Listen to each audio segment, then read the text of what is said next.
welcome everyone. Today we have our another new episode, and we are discussing on uh, grid modernization. We have our world famous speaker, Mr. David Schumacher, Professor David Smith, Mr. Jason, and Mr. Salem.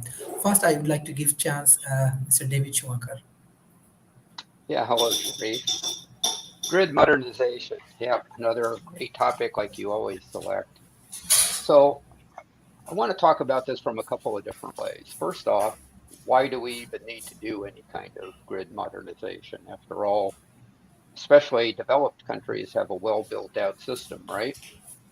Well, when you look into it, you'll find that the system was actually built early on in the 1800s out of the model for gas lighting that was going on at that time. While that was a good way to get started as far as the Industrial Revolution was concerned, it may not be the best model for today. That electrical grid that developed out of all of this, as we moved into the 20th century, turned into a patchwork of local monopolies. A lot of them were government owned, at least whole or in part.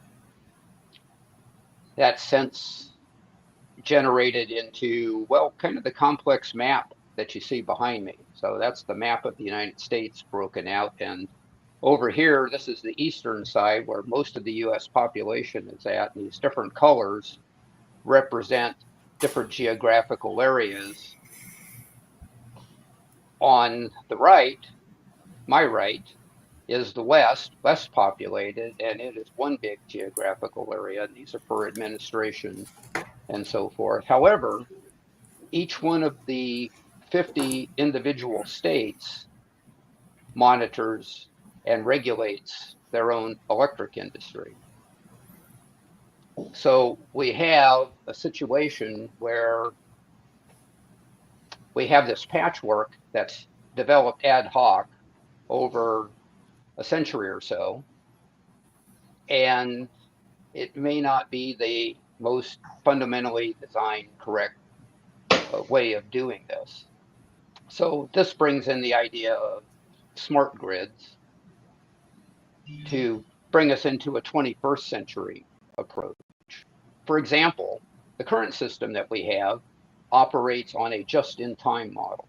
In other words, electricity is generated, distributed, and used all in the same period of time. Demand shifts, and the idea is to be able to forecast energy generation for those periods of time and to be able to supply it as it's needed.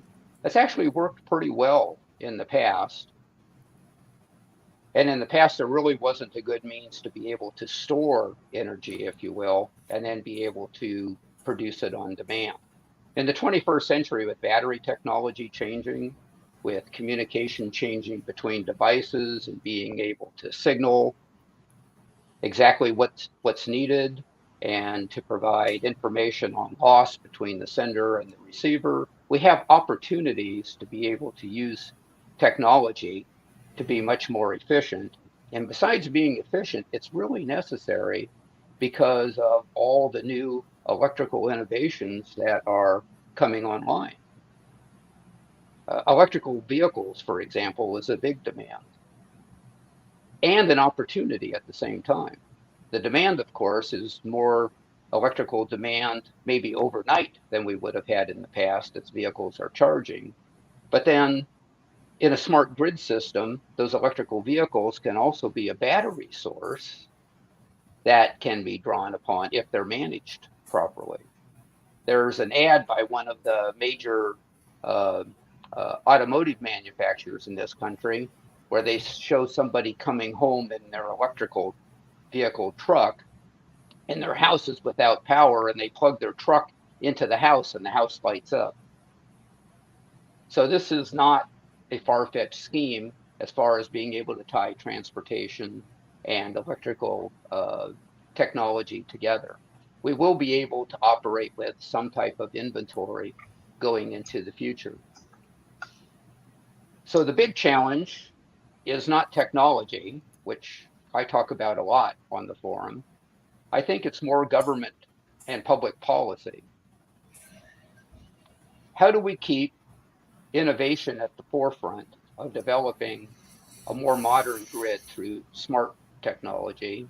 I think we do it with centralized planning and mutually beneficial interdependence between the different natures, something of what we've tried to do in this map behind us, but with greater precision. But at the same time, I think we need to be able to empower decentralized execution. Each one of the states, counties, cities, and towns, where they know their local markets the best. And perhaps there's even some opportunities to be able to introduce competition as we move forward. In the past, because of the infrastructure requirements, the static nature of that infrastructure, these have been perfect monopolies that then needed to be regulated by those governments that I talked about. But perhaps we do have some opportunities to be able to introduce some competition with some innovative ways that we can talk about as we go on. The one last thing before I want to hand it over is, yes, I'm a fan of grid modernization. I'm a fan of the smart technologies that are requiring the grid to be modernized, and also the smart technologies that will modernize the grid. But we also have to be cognizant of what some people call the dark side of the smart grid. And that primarily is the opportunity that we have for all the devices to communicate are also opportunities for cyber attack. So there is a lot of surface area, as it's called in the industry, a lot of gateways where attack can occur, and those are being addressed and need to be addressed. And they can borrow from allied industries like the one that I came from, which was information technology. And we have plenty of lessons learned over the last 20 years in what to do there, what to do right and what to do wrong. And the what to do wrong usually shows up in a major news story somewhere when somebody gets hacked. We don't want to see that to the power grid. But keep in mind that we learn not only from what we do right, sometimes we learn a lot more from what we do wrong so that we can go back and make it more right. And I think that's some of the kind of things we're going to have to do on the grid. So that's where I'll leave it for now. Thank you. Thank you, Professor David Schumacher. Professor David Smith. David did a great job of covering some of the areas of what grid modernization are and some of the elements. The map behind him is a map of where those regions of the nation have come together with something that says that they are going to connect their grids so that they can share load and offload load and stuff to benefit the regions. And what is interesting about that map is that map is actually part of the reason you see grid modernization happening today. What grid modernization has become really is a catch-all phrase that refers to changes needing the power grid to accommodate the rapid technology changes happening in transmission, generation, distribution of power. And to many, the grid modernization refers to the increasing application of sensors, computers, communication, and the intelligence going to the grid. But really the main goal of the grid modernization is to put flexibility into the grid. And part of that goes with how the makeup of the grid is changing. On prior broadcasts with you, Sharif, we've talked about the emerging concept of microgrids. And microgrids are small grids that could be as small as one building or one community or one factory. And they generate their own power and they can contribute to the outside grids, and the outside grids can contribute to them. But instead of the large power generation that we've had in the past, these are ones that are more targeted. So a good way to think about for a lot of your listeners, Sharif, is the way we have traditionally generated power is kind of like the old mainframe computer, where you had these big power generation points, and then they distributed power out to users all around the areas which they could reach, just like the old mainframe computer did. One of the challenges with the old mainframe is you had a limited geographical area they initially could serve. But then as we put more distributed things to it, those computers could serve a wider area. Same with our power generation system here. And what you're seeing is now the mix of going from these big centralized generations, which lose efficiency the further you broadcast power. They lose the accuracy of the power. You get something that's not precision power, which increasingly we need today with the digitalization of our factories and things. And you're seeing where we're doing distributed power, even down to the micro cells that we've talked about here. And you're seeing that as we look at the changing generation mix. You know, everyone today, we're hearing about solar and wind power is part of this mix and part of the replacement of coal. Well, you know, natural gas turbines have continued to go up further as you begin to see that, but also two well-known non-carbon technology, hydropower, nuclear power. Well, at least in the United States, they produce about 30% of our electricity, and we're seeing that. The other thing, as David mentioned, is traditionally power has been produced and consumed at the same time. We're now seeing in renewable generation, we're seeing storage of technology, particularly when we look at solar power and wind power. And increasingly now, a very small percentage of our mix is thermal power from geothermal sources, going down and tapping them under the ground and using that power. But we're seeing that happen quite a bit more. David mentioned increased government input and government regulation. I agree with him at some point, but I disagree with him at some other points, having lived through some debacles with that. We had in the Texas grid, which is called EPCOT, we had a 100-year winter storm. Actually, it was worse than a 100-year winter storm. It was longer lived and lower temperatures than in the recorded history of Texas.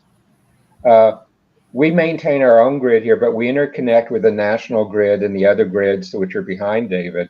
We asked the federal government for permission to pull in power from other states, and we asked the federal government for permission to temporarily exceed some of the clean power regulations we have and turn on some of our coal generation capabilities. They refused.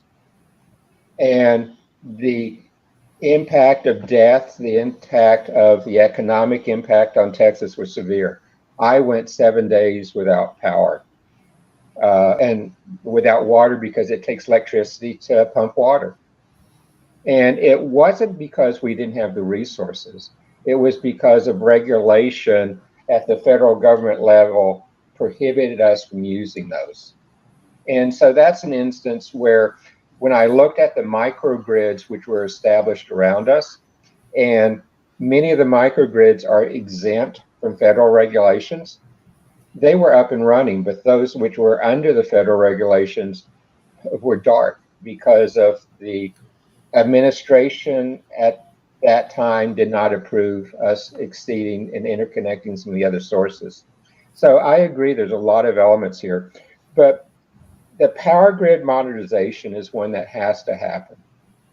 We waste almost 50% of the electricity that's generated in the transmission of the power. It's just from the resistance as you see it going over the wires, to be delivered through the transformers, to be delivered to the houses, and just we lose 50% of what's generated. And we need to begin to look at better ways to manage that. We need to begin to look at ways to use a wide variety of power sources where they make the most sense. I mentioned in a prior broadcast, one of the companies that has been talking with us has a really innovative concept of using railroad cars and 18-wheeler shipping trucks to generate electricity.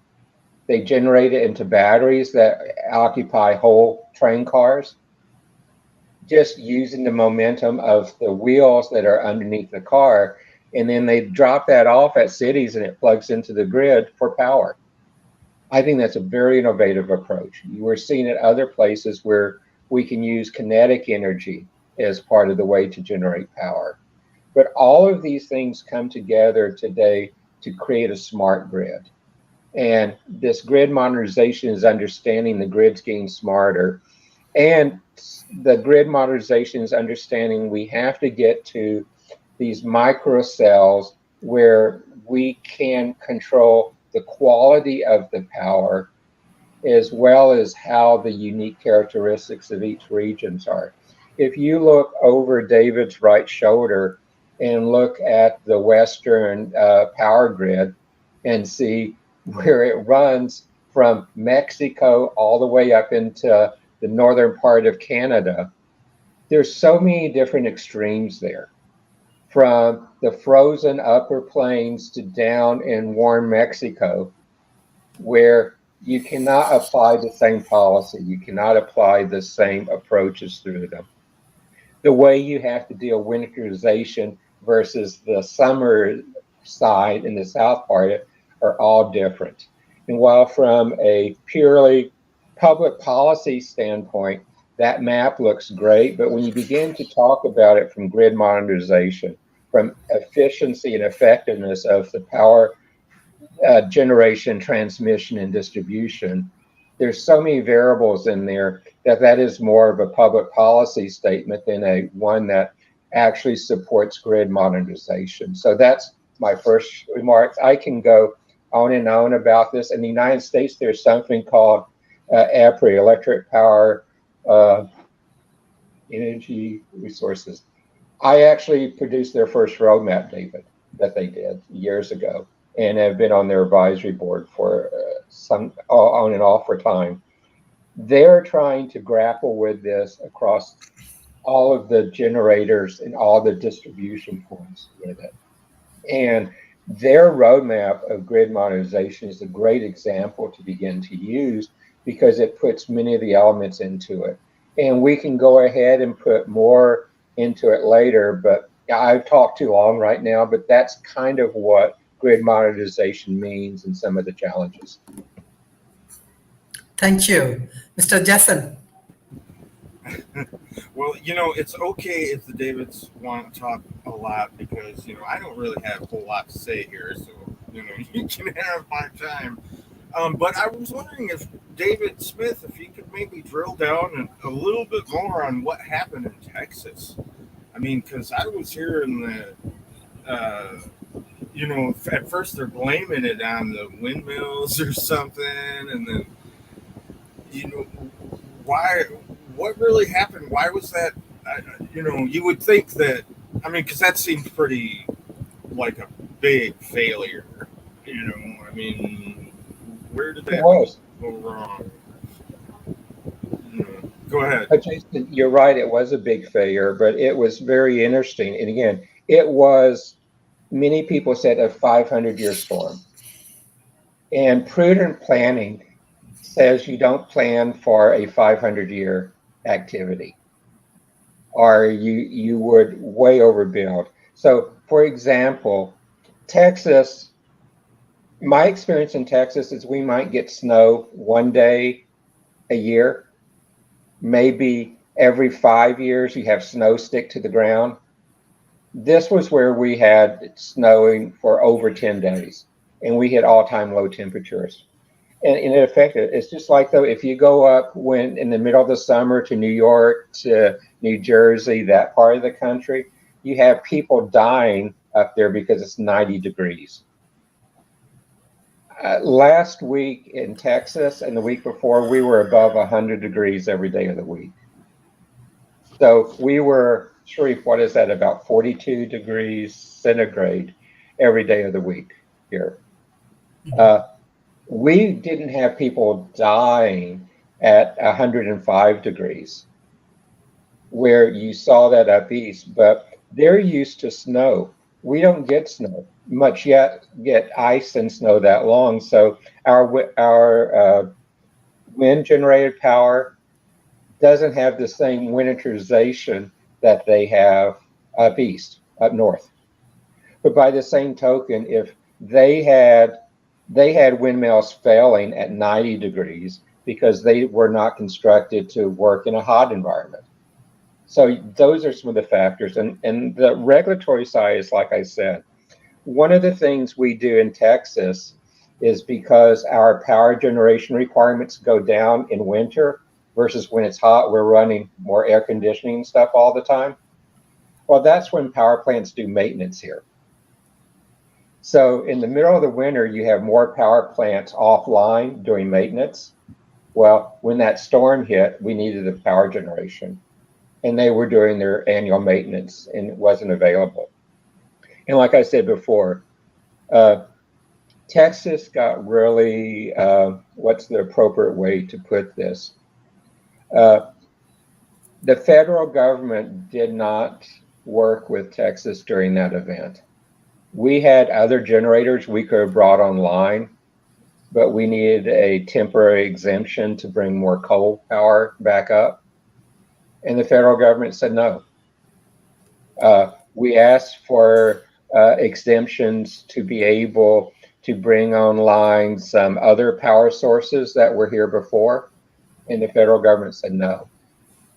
We asked to be able to draw some power out of the reserves, which we're connected to, and the federal government said no. So those were the factors of it. And you can see it's not one thing, but it's a series of things. And to a prudent planner, and I think David might agree with me on this. So for example, up in the north, you see power plant maintenance done in the summer because the demands go down for power in the north, where ours is opposite here. Our power demands go really high in the summer and are low in the winter. And both of them schedule their maintenance a different way. That's why I was giving David a hard time about the map over his right-hand shoulder, because you've got really cold there and you've got really hot, and the needs are different. And that's why, going back to, like I said earlier, the increasing growth of microgrids, where you can optimize them for a factory, a community, different areas, and interconnect them, I believe is part of the future of grid modernization. So Jason, I hope that answered your question.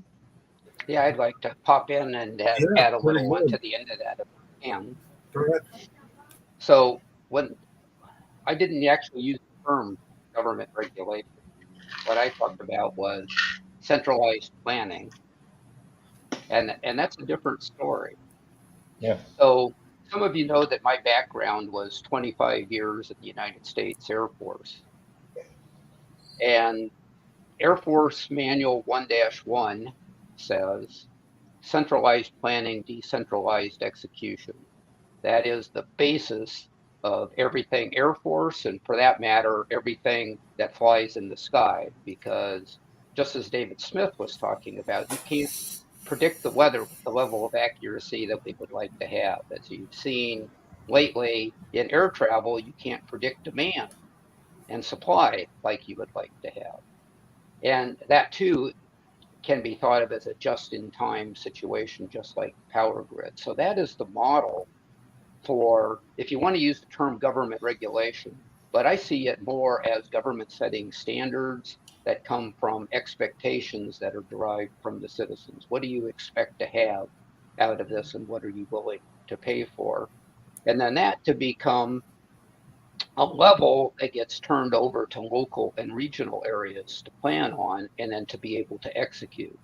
You need to have an overarching umbrella to cover it all, but it needs to be done at the local level. And then that's where I was talking about beneficial interdependence. And I think David's example of trading off maintenance cycles between cold weather climates and warm weather climates is a perfect example. So I think there's plenty of opportunity there. I agree with David from the standpoint that if you get a high level of government, whether it be at the federal or state level or wherever it might be, trying to dictate details to lower levels, that is inherently a problem. So just wanted to make a clarification on that. And I really do think that there is a good way to be able to get the benefits of centralization and the benefits of decentralization at the same time. That's not an oxymoron. Jason, does that help? Yeah. Yeah. Cool. Okay, thank you. Victoria, can you hear me?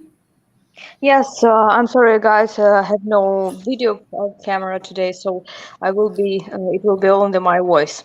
According to green modification, I suppose that we should look at the green power energy, so-called green power, hydrogen, and also solar systems. I don't know for sure. I have no database according U.S. market about U.S. market, but the last research that I've read about that, if we will post that Sahara deserts could get the big source of power of solar system from solar system. So in this case, I'm sure that we're moving out of fuel and gas industry to hydrogen, for example, or solar system. At least we could hope on this, because in any case, if we're talking about hydrogen, it is renewable power, and if we're talking about solar system, it's like the source of a big source of power. And if you have, dear colleagues, if you have some additional information about this that from US market, I will be happy to hear your comments. Thank you. Mr. Saleh, can you hear me? Mr. Saleh. He just went out. Oh, there he is. Hello. Yes. Sorry, I have had a call on my phone. So sorry. Thank you so much for inviting me here as a discussant. So in terms of saying something of the green modernization, I would like to discuss in my country perspective, which is a developing country. So like as we know that green modernization is a common phenomenon at this moment. So, as a researcher in the field of sustainable development, I'd like to focus some aspects in terms of energy production and distribution.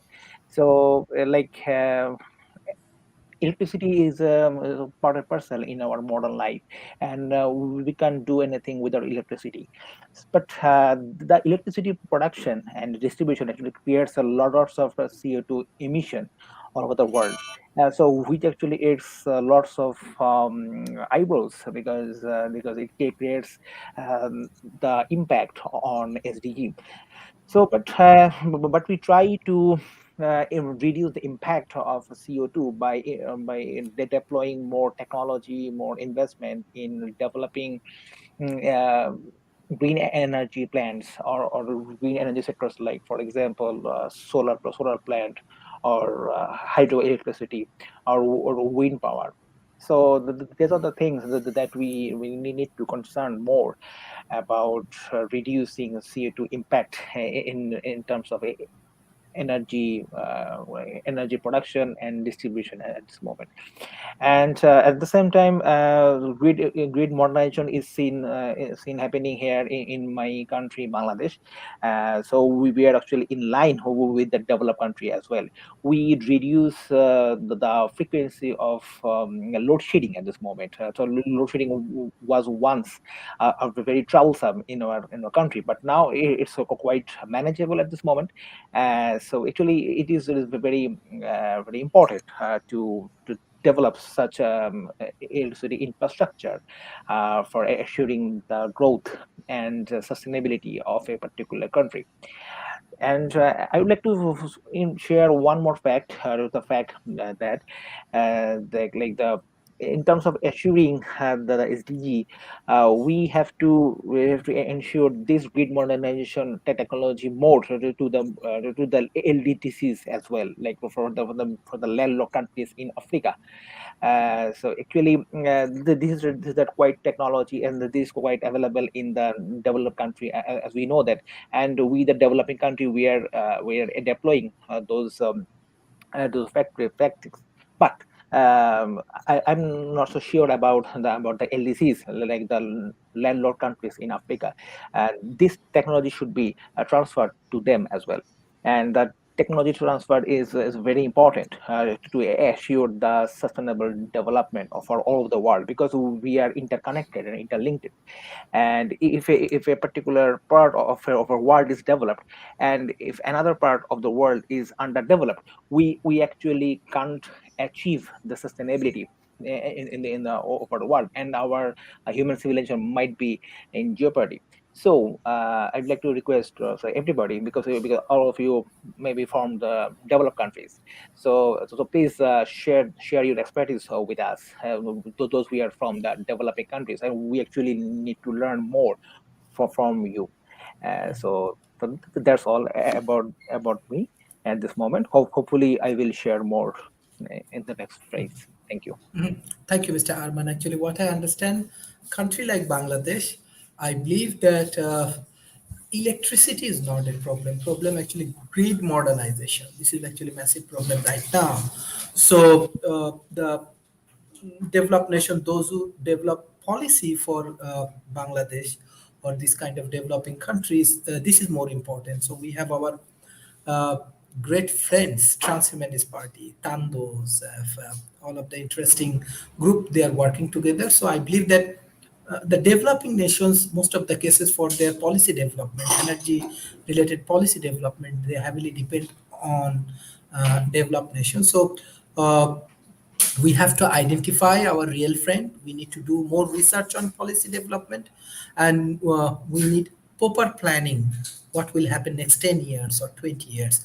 Mr. David Schumacher, how you can contribute in that particular area? Because I know personally that Bangladesh energy sector major problem, not in electricity, problem with grid modernization. Yeah, very important.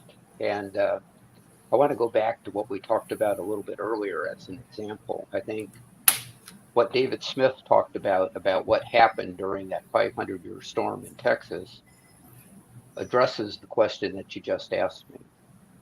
Because as I mentioned earlier, we can learn a lot from our successes, how we built out, say, hydropower or other such energies, how we've cleaned some energy sources that were dirtier and made them cleaner. Great. That's good information to pass on.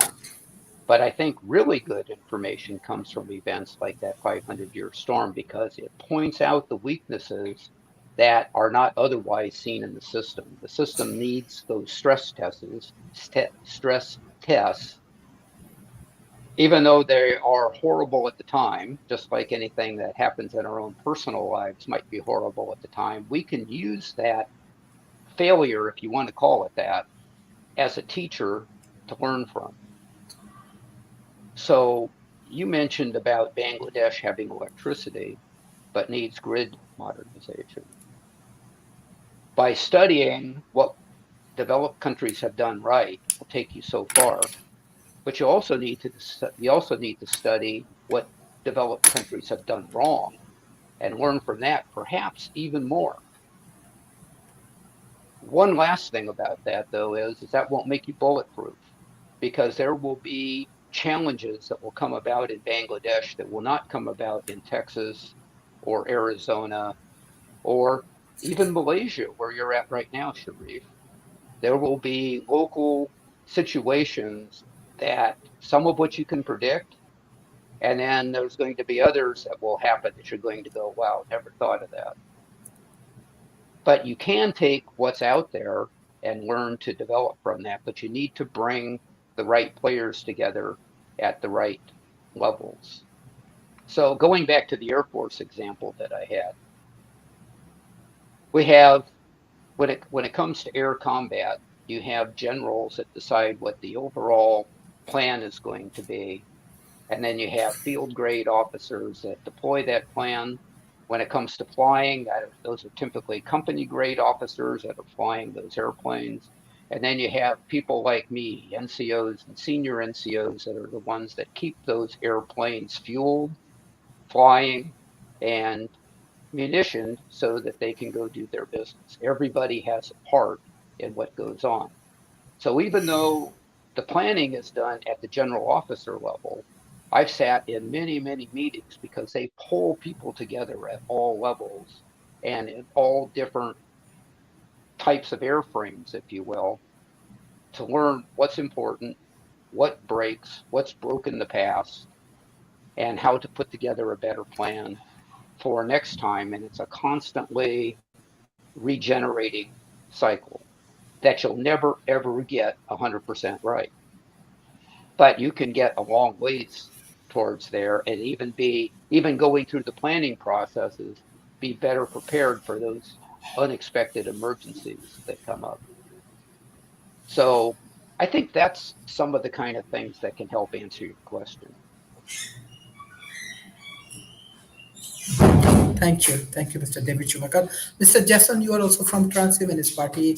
As a director of foreign relation, I know that Trans-Humanist Party, they offer policy to different countries and different regions.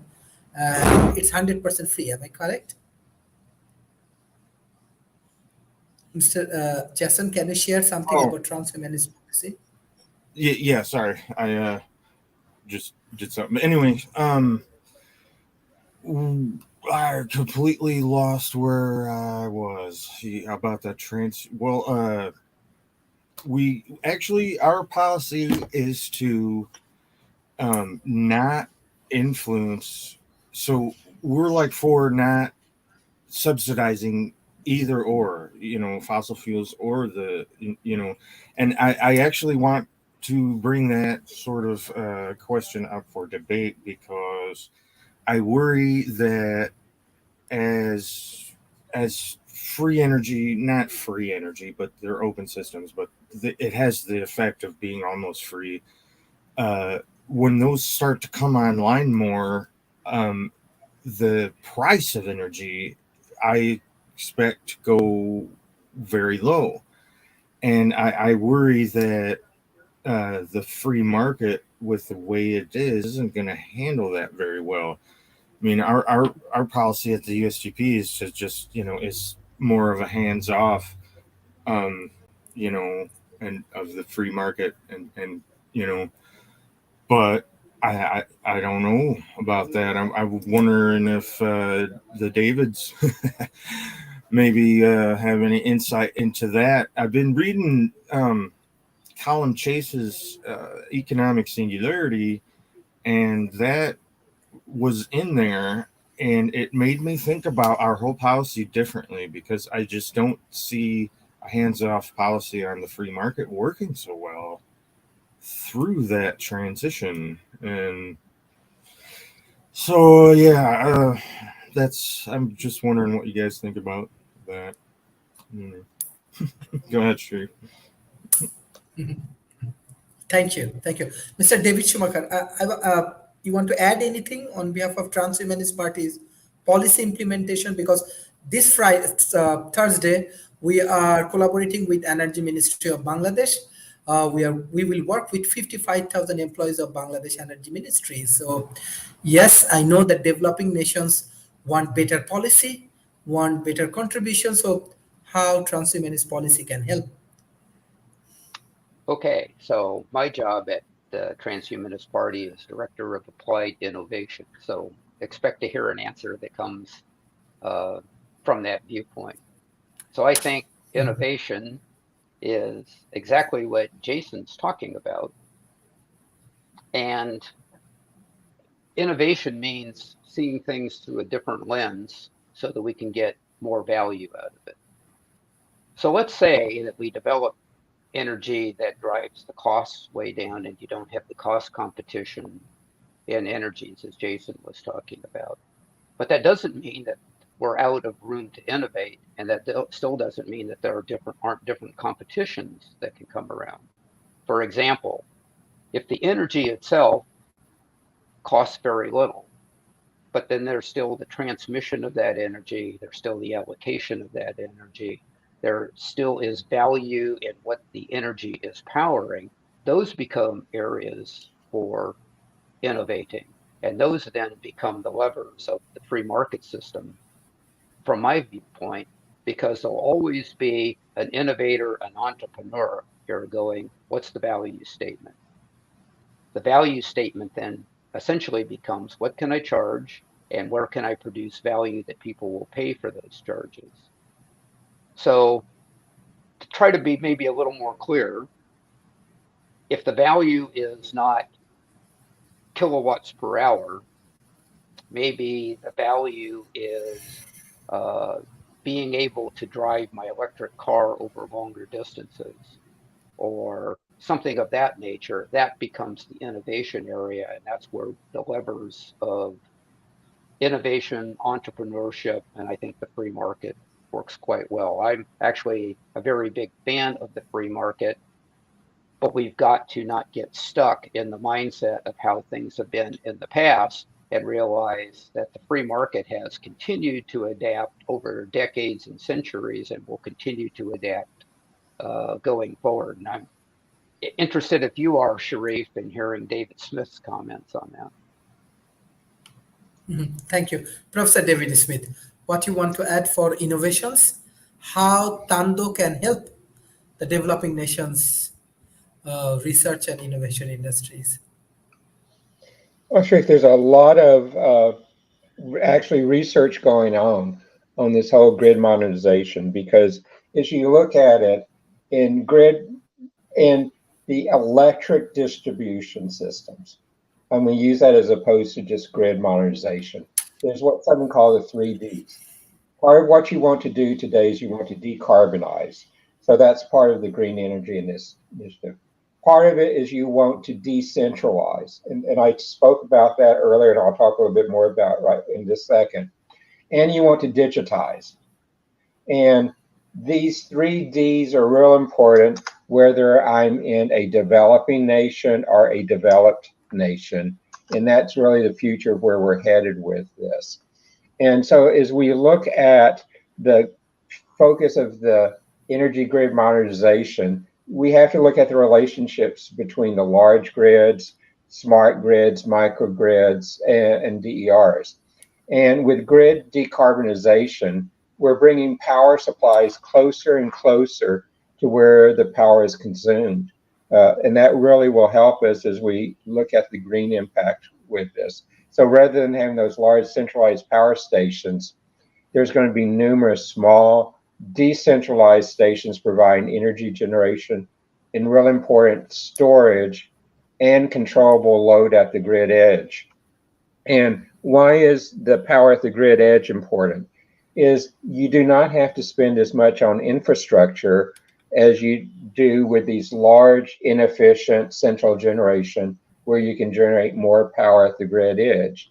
And whether it's in a cluster of homes, a factory, or a business park, or different ways, you can optimize it that way. And a microgrid can be connected to the main grid when it's desirable or necessary. But for example, if we have a truck hit a power line and bring the big grid down, microgrids can be islands and can operate independently. And finally, this decentralization requires the other D, the digitalization. It coordinates how and when a microgrid connects or to the network or disconnects from the main grid. Also, as two-way power increases and as mobile supply and demand, particularly from electric vehicles, becomes more common, additional sensors and controls will be required. All this requires more and more sophisticated digital connections. And with those digital connections comes the risk of cybersecurity. And today, some of the biggest threats to nations, both developed and developing, is how do we protect this critical infrastructure? And your power grid, particularly these intelligent power grids, are part of that intelligent infrastructure. Another thing that is there is we want to look at resiliency. And today, one of these community microgrids can come back online almost immediately if power goes out and can provide power into the primary grid comes back. And you're seeing that really being used in many different places. And there's a couple of challenges here, particularly to the companies that are generating power, the government's generating power, in that, excuse me, in that utilities are challenged by their existing technology infrastructure and architecture, whether it's for their grid devices that are in the central generation, their grid devices out in the field, or back office support. And the other thing you're seeing is that because of the green movement, there is a lot of challenges on how do I pay for these upgrades? How do I retire my non-green power generation sources? And that costs money. But yet these companies are being held to traditional profit margins, and the consumers really cannot at this point, with everything else going in the world, afford to pay more to help the companies capitalize these necessary upgrades. So it's one where we have old infrastructure that needs to be replaced to respond to the climate challenges, but yet the cost basis is a problem when you look at the business models that most power companies operate under, particularly power companies that are owned by the by the governments wherever they participate. I know here in Texas, we have several of our cities own the electric power generation, and they're struggling today because traditionally part of the profit from the electric companies have gone back to support the city budget. And with all these green initiatives, those companies are now running at a deficit as opposed to contributing money back into the cities. And that's just happening here. I can imagine on a global basis, as we look at particularly developing nations, that could even be more of a challenge where rapid capital available to do these type of big investments, for example, retiring coal power generation is expensive to replace it with other means. And also to look at the infrastructure. One of the interesting things, if I look at the war in Ukraine right now, is they're one of the largest nuclear generators in Europe. And that has allowed them actually to sustain more of their electricity during this war than you would have initially thought would have happened, because the consequences of striking the nuke is much larger than striking a natural gas power generation source, for example. But we begin to see increasing attacks from Russia against power distribution points. And to me, the fact that they're entering that phase in this war shows the necessity of changing the way we distribute our power. And I, for one, really am a firm believer of decentralizing more and more of the grid and going to these microgrids, not only in countries like the United States, but I believe it's even more critical to begin to do that in developing nations, to be able to position themselves for really natural resiliency as the global environment changes. So Sharif, I hope that answered your question. Mm-hmm. Thank you, sir. Victoria, can you hear me? Yes, sure. Yeah. What you want to add for today's discussion right now? I cannot see you. Sorry. I'm sorry, I have no entrance to camera today, so it's just my logo and of my agency. But it's much better because I can download any other. According to grid modernization, I'm sure that we should first of all and maybe make some research how to optimize the energy supply and demand. And in this case, the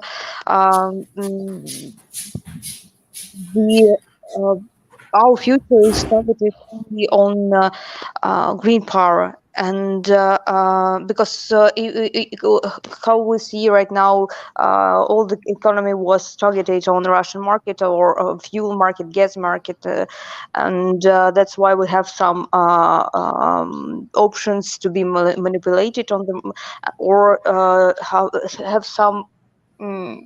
Because we were a couple months ago in the global networking and globalization culture, and right now every country, it seems, to try to solve this crisis. Energy crisis by itself, and but the main thing that we understand, that first of all, for our future, we should make more research to hydrogen power and solar system, maybe, or some renewable energy sources, because if in any case, uh, all that connected with the fuel and gas, or with the atomic energy, it could be harmful for nature. And if we could make some research with some sort of source of energy that do not harm our nature, it would be much better for our development, for the world development. So before war, I was helped to one startup in Ukraine that was connected with the atomic hydrogen in Chernobyl, and they proposed, it was like some sort of a new step in the industry of grid modernization, because those company, they plan to take a forest that was harmed by radiation, and so-called orange forests nearby Chernobyl factory, and they burned it out and make eco hydrogen. So and it was some sort of renewable. It will be some sort of renewable energy, because in any case, the soil around Chernobyl is not so free from radiation, and that's why it seems that we have several generations of such a trees, which will be which will contain the radiation, and it's like zero cost just to take this forest and burn it out and produce eco hydrogen. And I'm sure that in this case, it's one of the source of new story in the grid modernization, and one of the step in the new story of grid modernization. That's why um, our primary task to develop science and in this area, and try to find something new, maybe in physics, that could find some new source of energy. Because as far as I know, that we couldn't. Yes, we have some problem with the winter, cold winter, and that we need to optimize this if we are talking about the current state of economy. But if we're talking about our future, we want to travel to space, and for space traveling, it is obviously not enough. All those source of energy that we have right now on our planet. So our science is not on those level to travel to space efficient. Do not so we need to travel and being alive when we land to the planet, for example, to Mars, as Elon Musk proposed. So that's why I'm thankful to Mr. Sharif for invitation, because previous last year I was involved in some sort of green modernization in Ukraine, and hope that uh, I'm sure that every crisis is the source of, also source of some possibility for us, and maybe we should be think creative, more creative here, and to move forward. Not on, of course, we need to supply some gas for winter, etc. But we should invest in science to realize how we could rebuild the economy, not depending on the source of, for example, gas or those source of electricity that we have right now. Thank you. Thank you. Mr. Saleh, what's your concluding remarks for today's session? Okay, so thank you. So I would like to address a question from my graduate students who actually asked in the comment section about she asked a question about what would be the steps of developing the energy sector in the last 10 years. So I'd like to address the fact that in Bangladesh we are transforming our energy sector from the fossil fuel to the renewable energy and so forth. So we are building solar plants. There are bigger solar plant projects in Bangladesh at this moment, and there's solar plants is going to contribute in the national grid very soon. And so this is the first fact. The second fact I'd like to address that one point that Mr. David Smith mentioned, that the microgrid system. Yes, these systems are quite popular in the Dhaka city, which is the capital of Bangladesh. But this concept is not that much popular outside the Dhaka. That is, if I see the rural area of my country, there is no such microgrid facility available. So this microgrid facility should be introduced as a part of modernizing the grid system in the country. So as I have mentioned before, I am doing research in sustainable development. So the SDG 11 is mentioning about the sustainable city and community. So this microgrid could be a very good parameter for assuring a sustainable city and a community, because this microgrid facility would concern about a particular community, and also they're concerned about the creating the demand of the electricity, and they try to fill up the demand that the particular community actually demands for.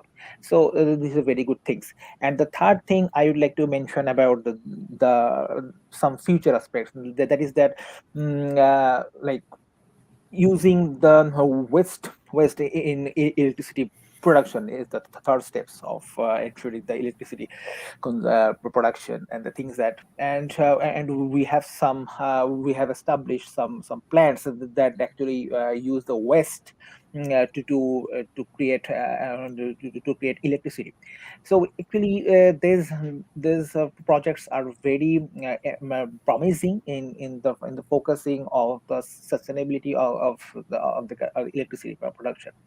And I agreed with the fact that modernization of grid is very important, because I have seen that due to the lack of modern infrastructure, we actually lost the optimal amount of electricity that we actually receive from the consumer end, because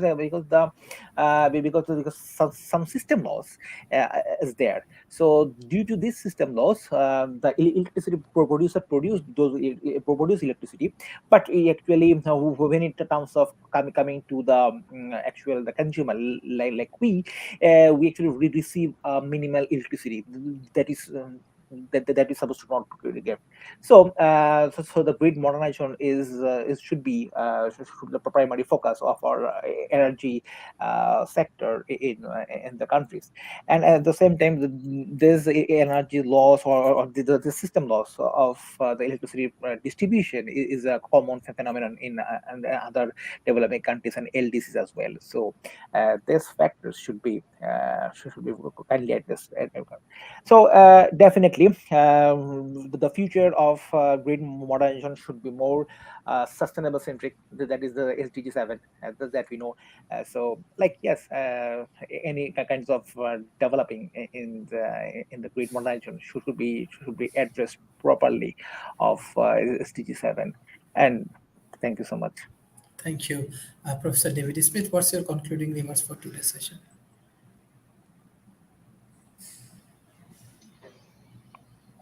Great topic, and it's one that has global implementation on it.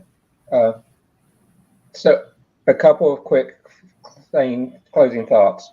COVID-19 actually helped see how customer needs are evolving. As many people work from home, as we're seeing those changes, and it's changing part of the smart grid. There's increasing operational risk as you look at these because of climate change, because of the green investments, because of cyber attacks and others. So those risks are there. You've heard me say it again, but I'm going to say it again. These distributed energy resources are changing the grid and the grid operators' value propositions. You know, as you see more electric vehicles, distributed solar, and now importantly, energy storage, that is changing how the value propositions are happening everywhere. Same thing with grid technology innovations. We're seeing more smart meters, more grid management systems. We're seeing geographic information system, GIS, used more and more. And we're seeing high temperature superconducting capabilities and graphene and others beginning to use in the transmission there. But there's a lot of challenges there. Like I said before, how do we handle the investments to do this? How do we handle the billing? And particularly with the growth of distributed grid technologies like the microgrids, that really does change the value proposition. And we need to work across this ecosystem to understand how these changes affect all the ecosystem, and be it in a developed or developing nation. Those ecosystems are really connected at the hip, and we need to work together to create these new models. And Sharif, that's a great opportunities for universities to help put together new value propositions, to look at ways to connect these new sensors and the digitalization of the network in a way to create more value for all. Thank you, sir.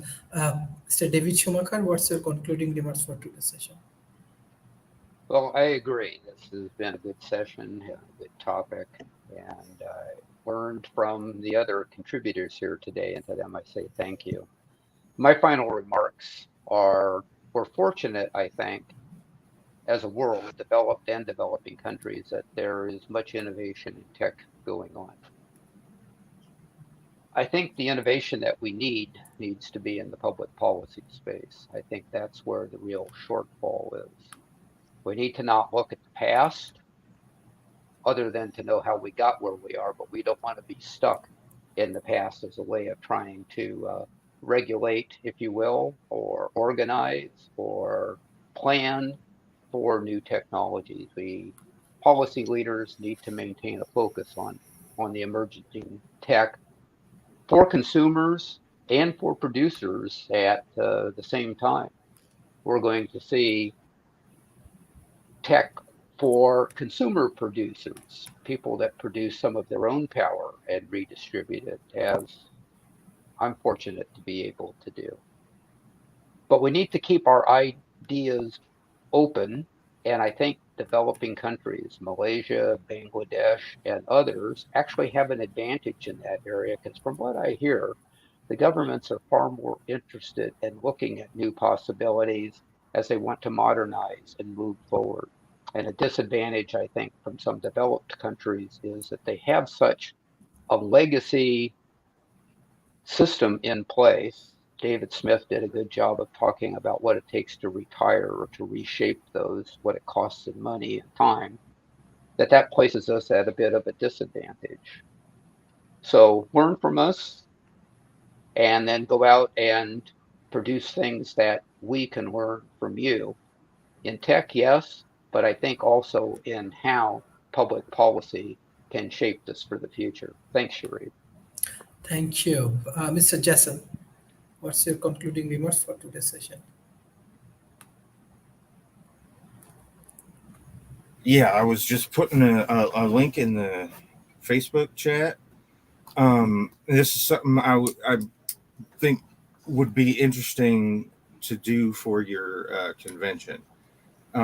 It doesn't necessarily have to be this particular one, but there's a whole lot of different kinds of ways to make electricity easy at home, with stuff that's just, around. You can just MacGyver it, and I would be interesting to see if there was some kind of competition where the goal is to see who can make the most electricity with the least amount of money involved in, parts and stuff.